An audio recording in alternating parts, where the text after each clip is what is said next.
The morning bell rang at Westlake High School as students rushed to their classrooms. Mr. Phillips, a veteran English teacher with 20 years of experience, closed the classroom door precisely at 8 o'clock a.m. He prided himself on running a disciplined classroom. 10 minutes into his lesson on Shakespeare, the door creaked open. Marcus Johnson, a tall, slender 16-year-old with tired eyes, slipped in quietly. This was the third time this week he had been late. "Nice of you to join us, Mr. Johnson," Mr. Phillips said, his voice sharp with sarcasm. The other students kept their eyes on their books, but a few exchanged uncomfortable glances. Marcus mumbled a quick sorry and hurried to his seat at the back of the room. As the only black student in the AP English class, he already felt like he stood out. Being called out for tardiness only made him feel more isolated. Mr. Phillips continued his lecture but kept glancing at Marcus with growing irritation. He had dealt with lazy teenagers for decades, and he believed firmly in teaching responsibility. In his mind, punctuality was non-negotiable. After class, as students filed out, Mr. Phillips called Marcus to stay behind. "This is becoming a habit," Mr. Phillips said, arms crossed. "Is there a reason you can't make it to my class on time like everyone else?" Marcus shifted his weight from one foot to another. "I'm sorry, sir. It won't happen again." "That's what you said yesterday and the day before." Mr. Phillips sighed. "Marcus, you're bright. Your essays show real talent. But in the real world, showing up on time matters." Marcus nodded, eyes fixed on the floor. "Next time you're late, it's detention." "Understood." "Yes, sir." As days turned into weeks, the pattern continued. Marcus would rush in, sometimes 5 minutes late, sometimes 15. Each time, Mr. Phillips's comments grew more pointed and public. During morning announcements one day, Principal Garcia reminded students about the importance of attendance and punctuality. Mr. Phillips seized the moment. "You hear that, Marcus? Perhaps the principal could give you private lessons on how to read a clock." Some students laughed nervously. Others looked uncomfortable. Marcus sank lower in his seat, his face burning with shame. In the teacher's lounge during lunch, Ms. Rivera, the school counselor, overheard Mr. Phillips complaining.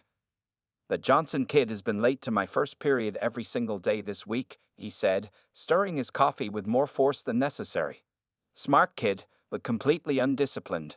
No wonder his grades are slipping." Ms. Rivera frowned slightly but said nothing. By Friday, when Marcus arrived late again, Mr. Phillips had had enough. The boy looked particularly exhausted today, with dark circles under his eyes and his usually neat clothes wrinkled. "Marcus," Mr. Phillips announced loudly as the boy entered, "since time management is clearly not your strong suit, perhaps you benefit from a teachable moment. Please explain to the class why your time is more valuable than everyone else's." The classroom fell silent. Marcus stood frozen in the doorway, his backpack half slipping off his shoulder. I'm sorry," he whispered. "Not good enough," Mr. Phillips said. "Detention after school today, and I'll be calling home to speak with your parents." Something flickered across Marcus's face, not just embarrassment, but what looked like fear. He took his seat without another word. As Mr. Phillips turned back to the whiteboard, he didn't notice Ms. Rivera standing in the hallway, having witnessed the entire exchange. Her expression was grave as she watched Marcus open his textbook with trembling hands. The detention slip sat on Marcus's desk like a bright yellow badge of shame. The other students avoided looking directly at him, but he could feel their sideways glances. When the final bell rang, Marcus slowly packed his backpack and headed to room 103 for detention. Mr. Phillips was already there, grading papers with a red pen that moved across the page like a weapon. He didn't look up when Marcus entered. "Sign the attendance sheet and take a seat," he said without raising his eyes. "No phones, no talking, no sleeping." Marcus signed his name and chose a desk in the back corner.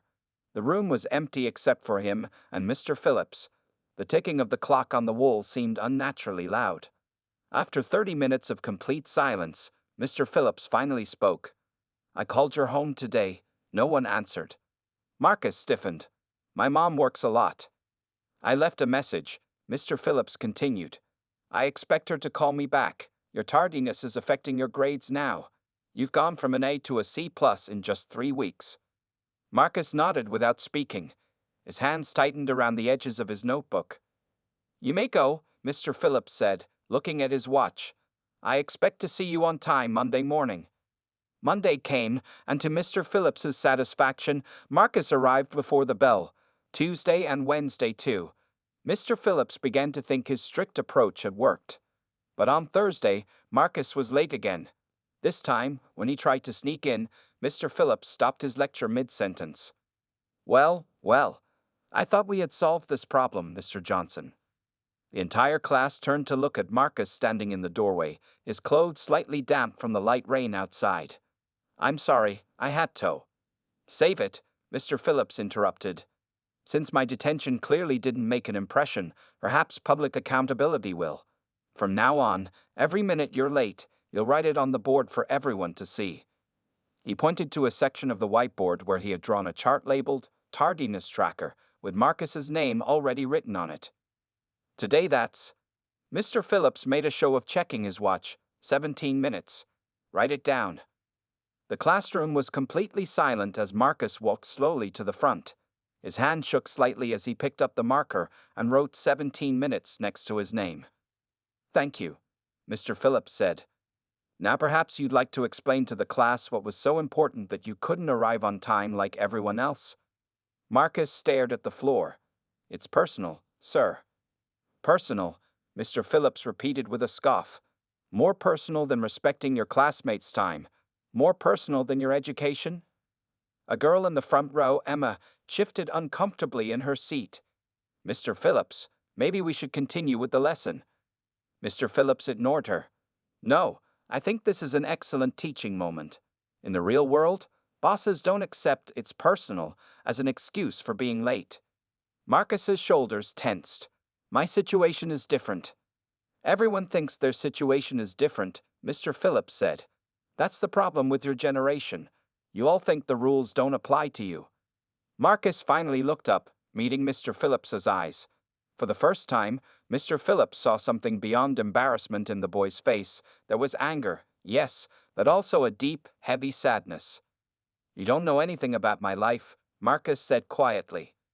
"I know enough to see that you need to learn responsibility," Mr. Phillips replied. "Now take your seat."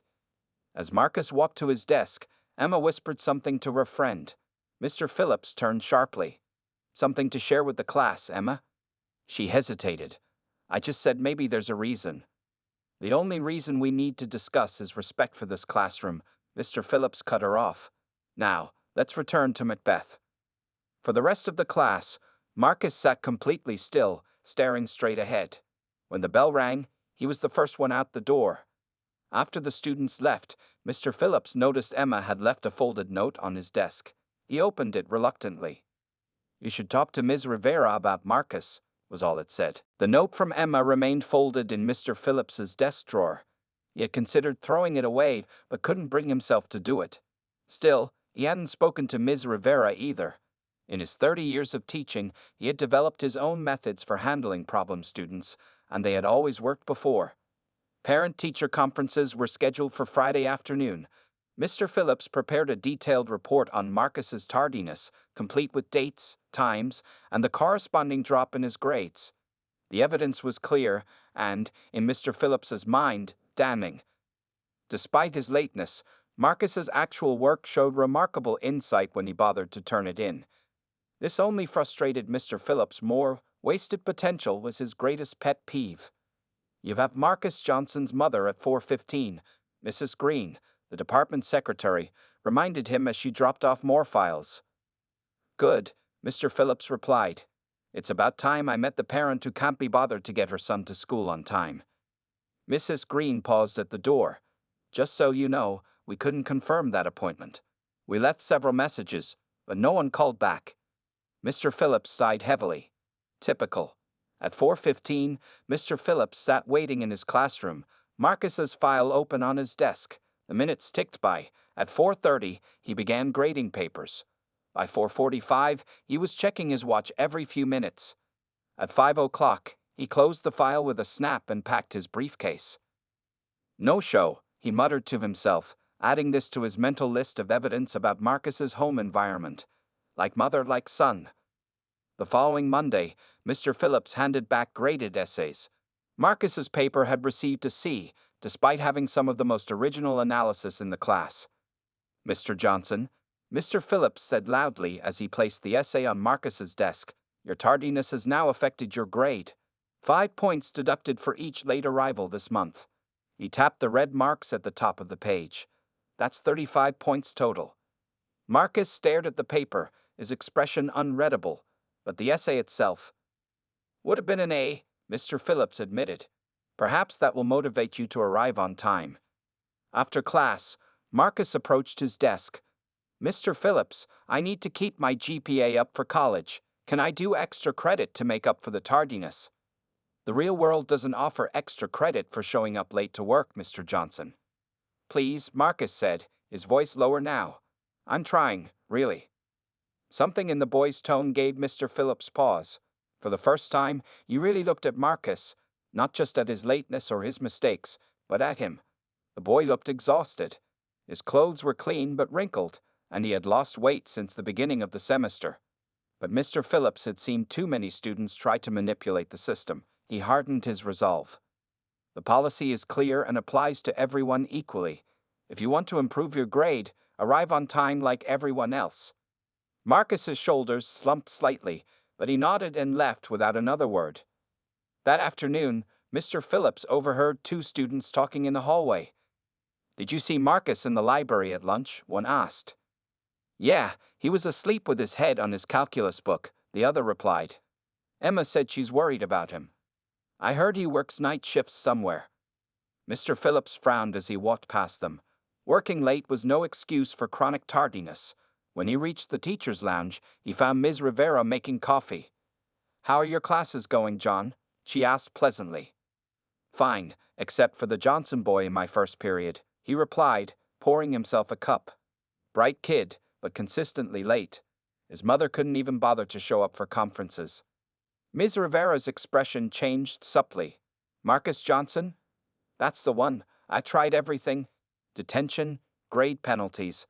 Nothing seems to get through to him." Ms. Rivera seemed to consider her words carefully. "Have you asked him why he's late?" "He says it's personal." Mr. Phillips made air quotes with his fingers. "Kids these days think that excuse is everything." "Sometimes," Ms. Rivera said gently, "there's more to the story than we can see on the surface." Before Mr. Phillips could respond, the bell rang. As he headed back to class, Emma's note weighed heavily in his mind. Maybe he should talk to Ms. Rivera about Marcus after all. Ms. Rivera's office was smaller than most people expected. Bookshelves lined the walls, filled with resources on child psychology and education. A few small plants added life to the windowsill, and children's artwork decorated the walls. It was designed to feel safe and welcoming, but today Mr. Phillips felt anything but comfortable as he sat in the chair across from her desk. "I appreciate you coming right away," Ms. Rivera said, her voice calm but serious. She placed a thin folder on her desk. "I've been hoping you would reach out about Marcus." "Emma mentioned his mother has cancer," Mr. Phillips said, his voice hollow. "Is that true?"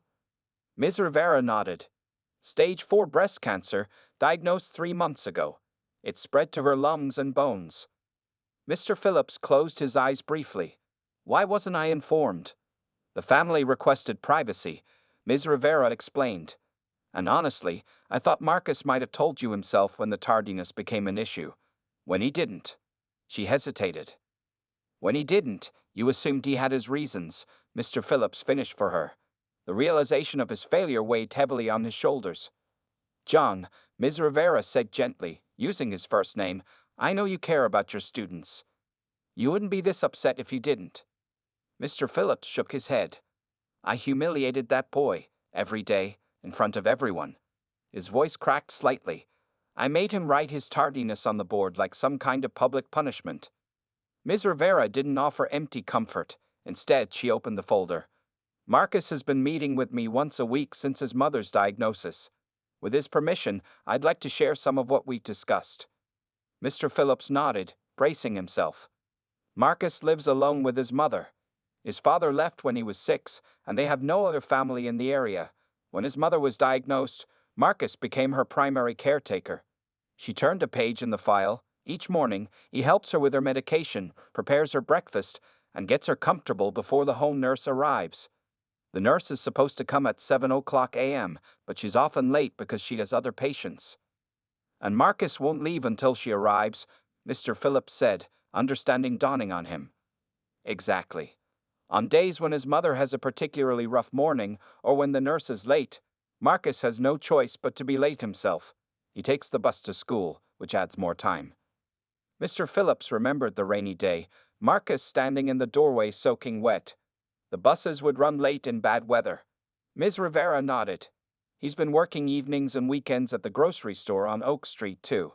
His mother had to stop working when she got sick. The medical bills are... She trailed off, but Mr. Phillips could fill in the blank. Why didn't he say anything? Mr. Phillips asked, though he already knew the answer. Pride, maybe. Privacy. Or maybe he tried in his own way, and we weren't listening. Ms. Rivera's words carried no accusation, but Mr. Phillips felt them sharply nonetheless. What about the parent-teacher conference? I tried calling. Marcus's mother was in the hospital that week. Emergency admission for pneumonia. Her immune system is compromised from the chemotherapy. Each new piece of information felt like another weight added to Mr. Phillips's conscience. He remembered every sarcastic comment, every public call-out, every point deducted from Marcus's grades. I failed him, he said simply. Completely and utterly failed him. Ms. Rivera leaned forward. It's not too late to make this right, John. Marcus needs support, not punishment. He's trying to be both a student and a caretaker while watching his mother slip away. The school can help, but he needs to know he can trust us. Where is he now? Mr. Phillips asked suddenly. After he left my class. He went home, Ms. Rivera said. I called to check on him. The nurse had an emergency with another patient and couldn't make it today. That's why he was so late and so upset. Mr. Phillips stood abruptly. I need to speak with him. To apologize. Not today, Ms. Rivera advised. Give him space. We'll work out a plan first. Something that helps him stay in school while supporting his situation at home. Mr. Phillips nodded slowly, his mind already racing with ideas, ways to make up for his mistakes, ways to help Marcus through the impossible situation he was facing alone. Thank you for telling me, he said quietly. I'll do better. I promise. Mr. Phillips couldn't sleep that night. Every time he closed his eyes, he saw Marcus standing in the doorway, dripping wet, saying those words that changed everything. My mom is dying.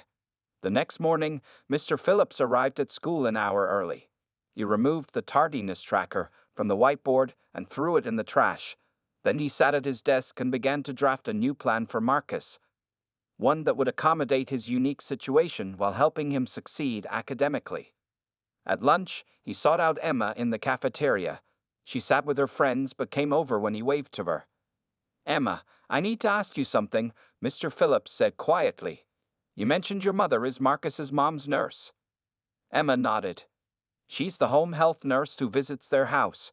She's been really worried about them both. Would your mother be willing to speak with me? I want to understand Marcus's situation better.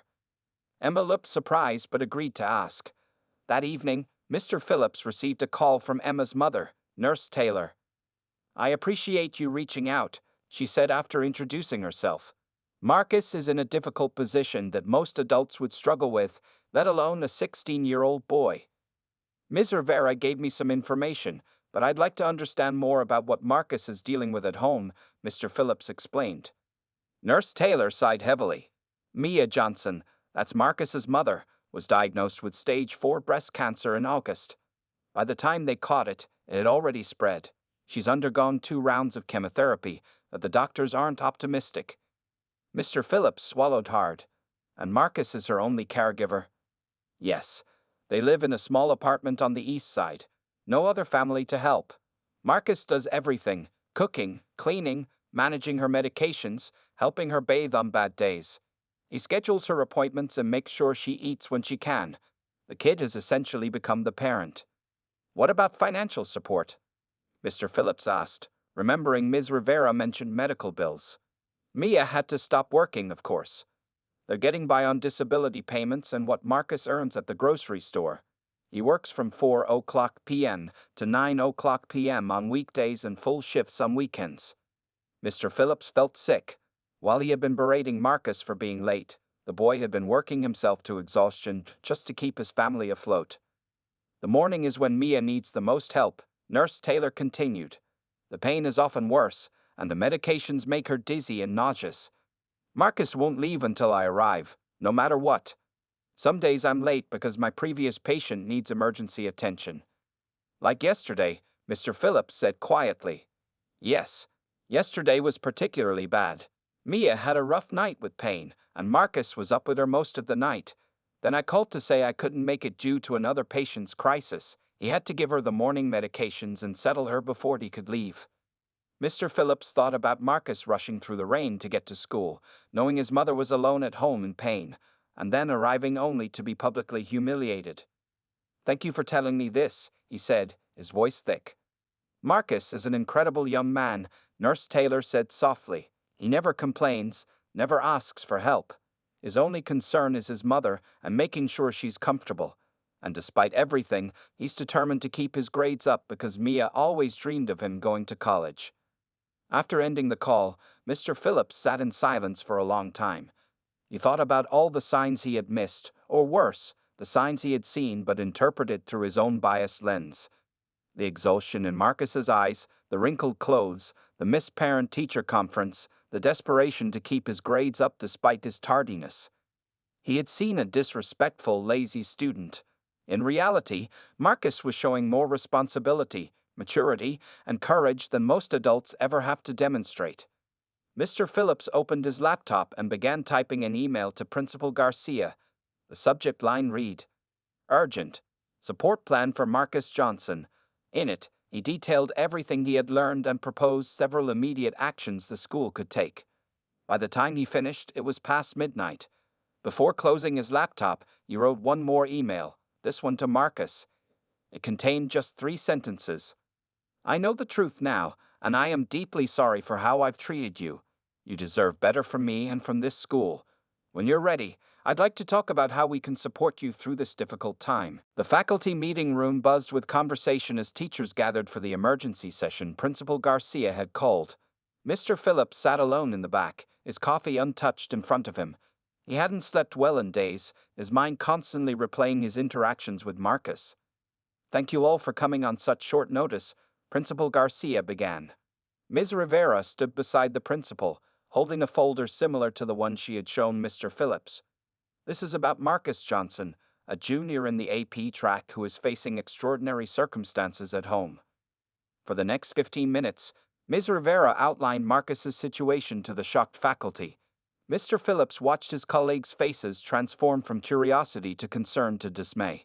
Many of them knew Marcus from other classes, but no one had realized the full extent of what he was dealing with. When Ms. Rivera finished, Principal Garcia spoke again. We've developed a support plan for Marcus, but it will require cooperation from all of his teachers. She distributed printed copies of the plan Mr. Phillips had helped create. Mr. Miller, the calculus teacher, raised his hand. I had no idea. Marcus never said anything in my class. He's sometimes tired, but his work is always excellent. That's the thing, Ms. Rivera said gently. He didn't want special treatment. He's trying so hard to keep his life together and appear normal. Mr. Phillips couldn't remain silent any longer. He stood, his chair scraping loudly on the floor. All eyes turned to him. I need to say something, he began, his voice unsteady. I taught for 30 years. I've always prided myself on being fair, on treating every student equally. He paused, gathering his courage. But with Marcus, I failed completely.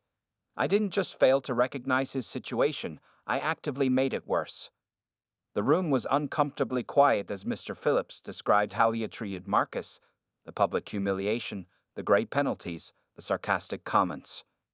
I saw what I expected to see, he continued, emotion making his voice rough. A black student coming late to class, and I immediately assumed laziness, disrespect, lack of commitment. Several teachers looked down at their hands. Others met his gaze with understanding. I never once considered that there might be circumstances beyond his control. I never really asked him, what was going on. Instead, I punished him for something he couldn't help, something that actually showed his extraordinary character. Mr. Phillips took a deep breath. Yesterday, when Marcus finally broke down and told me his mother was dying, I realized what I'd done. I'd taken the most difficult period in this young man's life and made it even harder. Mrs. Washington, the tour teacher, wiped away a tear. We've all made assumptions about students, she said kindly. But we shouldn't, Mr. Phillips replied firmly. That's the point. Our job is to see our students, really see them, not just what we expect to see. Principal Garcia nodded. Thank you for your honesty, John. It takes courage to admit our mistakes. Now, let's focus on how we can support Marcus going forward. After the meeting, Mr. Phillips returned to his empty classroom. School had ended hours ago, but he wasn't ready to go home yet. He sat at his desk, surrounded by the books and papers that had defined his career for decades. For the first time, he questioned everything about his teaching philosophy. Had he been truly fair all these years? Or had he been treating students according to his expectations rather than their needs? How many other students had he failed without even realizing it? The classroom door opened slowly, and Ms. Rivera appeared. I thought I might find you here, she said. I keep thinking about all the signs I missed, Mr. Phillips admitted. Or worse, the signs I saw but interpreted wrong. Ms. Rivera sat in a student desk across from him. We all have blind spots, John. The important thing is what we do once we recognize them. Has Marcus read my email? He asked. Yes. They'll be back tomorrow. His aunt is coming from Chicago to help for a while. She hesitated. He's scared about facing you. I'm the one who should be scared, Mr. Phillips said quietly. I don't know if he can ever forgive me. That's up to him, Ms. Rivera replied. But tomorrow is a chance to start making things right. As darkness fell outside the classroom windows, Mr. Phillips finally gathered his things to leave. On his drive home, he passed the grocery store where Marcus worked. Through the window, he could see the boy at a checkout counter, scanning items for a customer despite his obvious exhaustion. Mr. Phillips pulled into the parking lot and sat in his car, watching.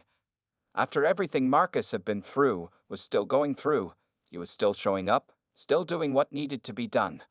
I have so much to learn from you, Mr. Phillips whispered. The classroom felt different that morning. Mr. Phillips had arrived early to rearrange the desks into a semicircle rather than the usual rows. He placed Marcus's desk near the door, making it easier for the boy to slip in without disruption if needed. On the whiteboard, instead of the day's agenda, he had written a single quote. Understanding is the first step toward change. Students began filing in, their curious glances taking in the new arrangement. Emma came in and gave Mr. Phillips a small smile of approval before taking her seat. The minutes ticked by, and Mr. Phillips found himself watching the door with increasing anxiety. Just before the bell rang, Marcus appeared in the doorway. He looked thinner than before, his eyes still carrying the weight of his burden, but there was something different about his posture. A slight straightening of his shoulders, perhaps. Their eyes met briefly before Marcus looked away. He walked to his new desk without a word. Good morning, everyone, Mr. Phillips began once the bell rang. Before we start today's lesson, I have something important to say. The class fell silent, sensing the unusual gravity in their teacher's voice. I owe Marcus an apology, Mr. Phillips said simply. I've been unfair and unkind in how I treated his late arrivals. I made assumptions without understanding his situation, and in doing so, I failed as a teacher and as a human being. Marcus stared at his desk, his expression hidden. From now on, things will be different in this classroom. We'll practice understanding before judgment, compassion before criticism. Mr. Phillips's voice grew stronger. And to start that change, I want to acknowledge something. Real strength isn't about perfect attendance or turning in assignments on time. Sometimes, real strength is just showing up at all when life is falling apart around you. A few students nodded. Emma wiped away a tear. Now, let's talk about Macbeth and the courage it takes to face our own mistakes, Mr. Phillips continued, transitioning smoothly into the day's lesson. When class ended, the students filed out quietly, many of them giving Marcus supportive looks as they passed. Mr. Phillips waited, heart pounding, hoping Marcus would stay. He did. When the room was empty except for the two of them, Marcus approached Mr. Phillips's desk. My aunt read your email to my mom, he said quietly. She cried, not sad tears. She said she was proud that her son had such a good teacher. Mr. Phillips felt his throat tighten. Marcus, I don't deserve. You made a mistake, Marcus interrupted. My mom says everybody deserves a second chance. The simplicity of the forgiveness nearly undid Mr. Phillips completely. Thank you, he managed to say. And your mother sounds like a wise woman. I'd like to meet her someday, if that would be okay. Marcus nodded. She'd like that. Mr. Phillips pulled out a folder from his desk. This is the new plan we've created for you. Principal Garcia and all your teachers have approved it. You can arrive whenever you need to in the mornings, no questions asked. We've arranged for you to have a study hall last period so you can get work done before your job. And Ms. Rivera has connected us with some resources that might help with your mother's medical expenses. Marcus took the folder with unsteady hands. I don't know what to say. You don't need to say anything, Mr. Phillips assured him. Just know that you're not alone in this anymore. For the first time in weeks, a small smile appeared on Marcus's face. I should get to my next class. Of course. And Marcus? Your essay was brilliant. I've restored the full grade it deserved. Over the following weeks, Mr. Phillips watched as the support system they had created began to ease some of Marcus's burden. On days when Marcus could make it to class on time, he did. On days when he couldn't, no one commented or questioned. Mr. Phillips visited Mia Johnson one Saturday afternoon, bringing books she had mentioned enjoying when Marcus talked about her. Despite her frail appearance, her spirit was strong, and Mr. Phillips immediately saw where Marcus got his resilience. When graduation came the following year, Marcus crossed the stage with honors. Mr. Phillips cheered louder than anyone, except perhaps for Mia, watching from her wheelchair in the front row. You changed how I teach, Mr. Phillips told Marcus at the reception afterward. You changed how I see my students, all of them. Marcus smiled, more freely now than he had in months. And you showed me that it's okay to let people help sometimes. We both learned something important. As they parted ways, Mr. Phillips knew this wouldn't be the last time their paths crossed. Some lessons leave permanent marks on your soul, and the one Marcus had taught him was perhaps the most valuable of his entire career. Understanding comes before judgment. Always. Rain pounded against the classroom windows as Mr. Phillips wrote the day's agenda on the whiteboard. The weather forecast had predicted the worst storm of the season, and already the skies had darkened to an ominous gray. First period would begin in 5 minutes, and students were filing in, shaking water from their umbrellas and jackets. Mr. Phillips glanced at the clock, then at the empty desk in the back row. Marcus would be late again. He felt a familiar irritation building in his chest. When the bell rang, Mr. Phillips closed the classroom door with more force than necessary and began taking attendance. Just as he finished, 20 minutes into the class period, the door opened. Marcus stood in the doorway, completely soaked from head to toe. Water dripped from his clothes onto the floor, forming a small puddle around his worn sneakers. His backpack looked equally drenched, and his face was pale with exhaustion. Dark circles under his eyes stood out starkly against his skin. The class fell silent.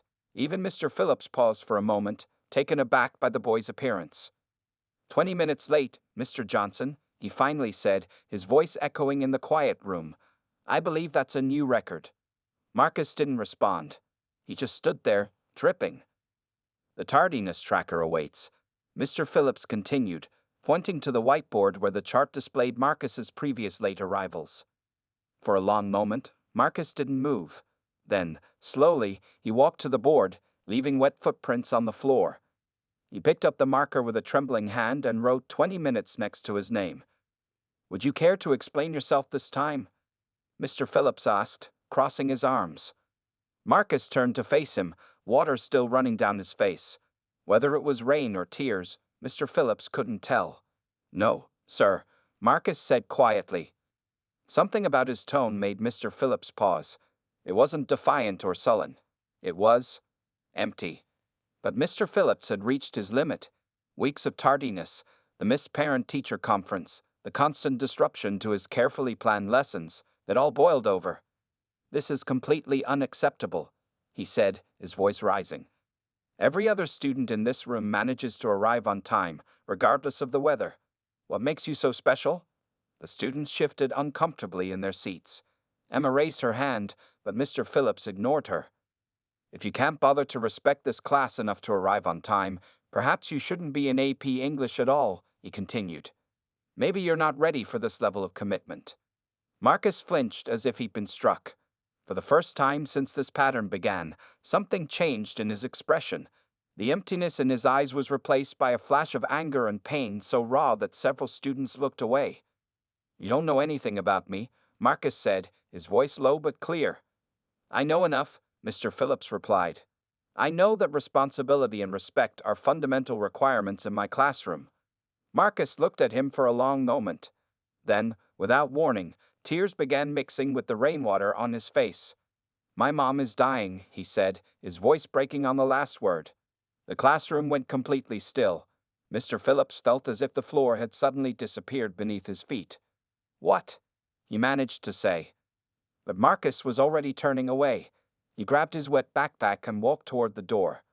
Marcus, wait, Mr. Phillips called, his anger evaporating in an instant. I have to go, Marcus said without looking back. She's alone right now. The door closed behind him with a soft click that somehow sounded louder than any slam could have.